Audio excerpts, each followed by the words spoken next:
Hey everyone, and welcome. Today, we are diving deep into the science of fighting HIV. We're going to unpack how this absolutely revolutionary treatment called antiretroviral therapy, or ART, actually works inside the body. Let's get right into it. So, to really get a handle on this, let's make it personal for a second. Imagine you've just been diagnosed with HIV. The virus is inside you, and its main target is your immune system. So, the biggest, most important question on your mind has to be, how do you possibly fight back? The answer, and thankfully it's an incredibly powerful one, is antiretroviral therapy. You'll hear it called ART. And look, this stuff has completely changed the game. It's transformed HIV from what was once seen as a disease with very little hope into something chronic, yes, but totally manageable. So how does this amazing medical tool work? Well, it all starts with knowing your enemy and knowing your own strength. Right, so if you're going to manage a fight, especially one happening inside your own body, you need a way to track it.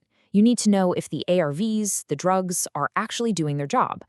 Doctors need solid intel on both the health of your immune system and the strength of the virus itself. And they do this using two absolutely critical measurements.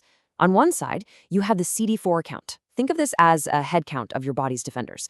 And on the other side, you've got the viral load, which, you guessed it, measures the enemy's numbers. Together, these two metrics give doctors a crystal clear picture of the battlefield. Let's look a little closer at that CD4 count. CD4 cells are a type of white blood cell, but it's easier to think of them as the frontline soldiers of your immune system. And HIV's main goal is to find and destroy these very cells. So a CD4 count tells us exactly how many of these soldiers you have ready to fight. It's pretty simple. A higher count means your army is stronger and better able to fight off all sorts of infections. Okay, now for the viral load. This test measures how much HIV is actually circulating in your blood. The whole goal of ART, the reason you take the pills, is to get this number so low that it becomes undetectable. Now, this is a super important concept.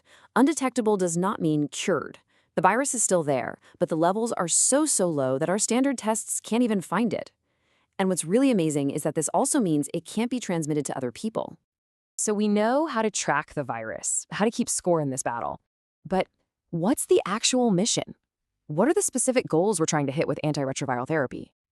The mission is really broken down into four clear, powerful goals. First, and most obviously, reduce the virus. We want to smash that viral load down and keep it suppressed for as long as possible. Second, boost the immune system. We want to let those CD4 cell counts recover so your body can defend itself. Third, pretty simple, improve your quality of life, helping people live longer, healthier lives. And finally, and this is huge, reduce the impact of HIV on society as a whole by preventing new infections. It's a strategy for the person and for the entire community. Okay, this brings us to the really fascinating part, the strategy. How do these little pills actually go to war with this microscopic virus and win?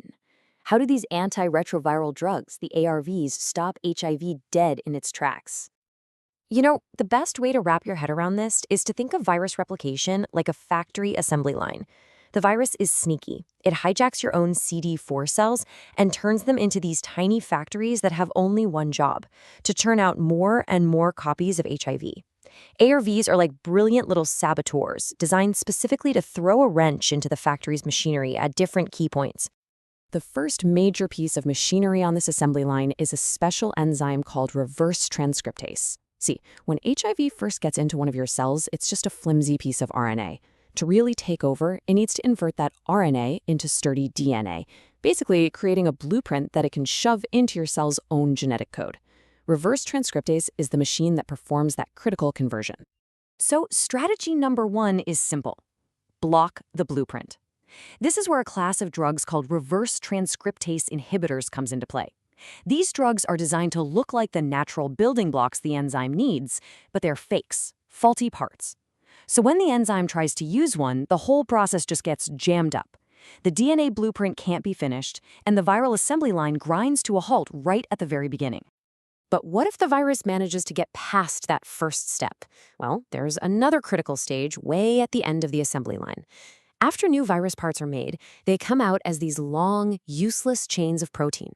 Another enzyme, this one called protease, acts like a pair of molecular scissors. Its job is to make really precise cuts in those chains, creating the smaller, functional parts needed to build a brand new infectious virus.